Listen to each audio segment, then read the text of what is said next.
Parliament के अंदर बैठे। मैं बाबा साहब ने कहा कि सदियों से गुलामी की जंजीरों में जकड़े प्रत्येक व्यक्ति को वोट का अधिकार मिले तो अपने मनमाफिक सरकार का वो चुनाव कर सके।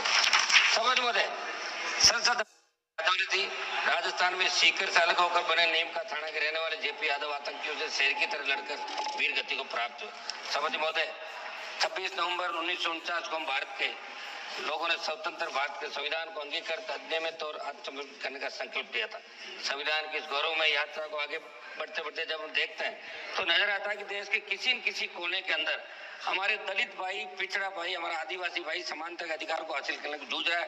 राजस्थान की मैं बात करूंगा, जालौर जिले के साइला तहसील के सुराना गांव में कथित तौर पर पानी की मटकी को छूने पर हुई पिटाई के अंदर एक 9वीं क्लास का बच्चा इंद्र मेघवाल जिसकी मौत हो गई। मैं खुद मौके पे गया था।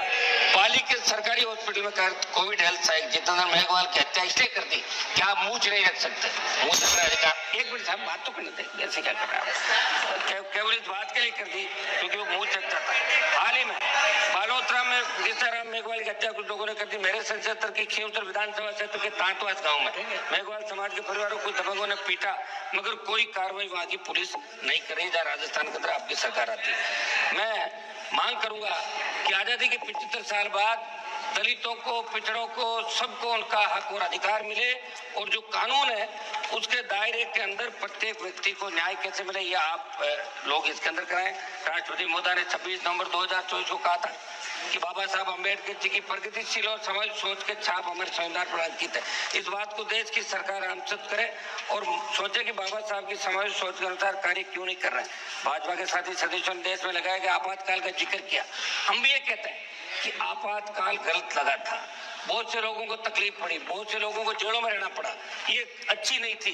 लेकिन इंदिरा गांधी जी की दृढ़ इच्छा शक्ति ने एक झटके में बांग्लादेश को पाकिस्तान चालक कर दिया था और पाकिस्तान को सबक सिखाया था। इस बात को भी आपको याद रखना है। समय दें साहब आप, हम उस समय तो घोषित आपातकाल कर, लेकिन आज जो अघोषित आपातकाल है उसका क्या कोई भी सिस्टम के खिलाफ बोले? सीबीआई, डीजीपी एजेंसियां उनकी आवाज को दबा देती है।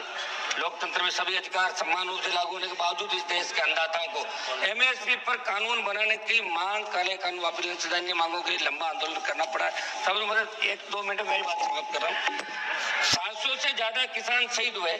तमाम हालातों को देखकर लगा कि एक तरफ देश की सरकार आजादी के अमृत महोत्सव के बाद दूसरी तरफ देश की चुनी हुई सरकार को किसान एक मिनट दे साहब, 1 मिनट समय आर्थिक न्याय नहीं दे पा रही है। लास्ट मिनट सर, आर्थिक न्याय नहीं दे पा रही है। मेरी मांग है कि किसानों की कर्ज माफी, एमएसपी को कानूनी मान देने के बाद आप स्वीकार करें और जो आंदोलन अभी बॉर्डर पे चल रहा है, शंभू बॉर्डर, दूसरे बॉर्डर पे, किसानों से आप बात करें, वार्ता करें। संविधान में सहमति और असहमति दोनों को एक समान मूल्य के रूप में देखा गया, लेकिन आज क्या हालत?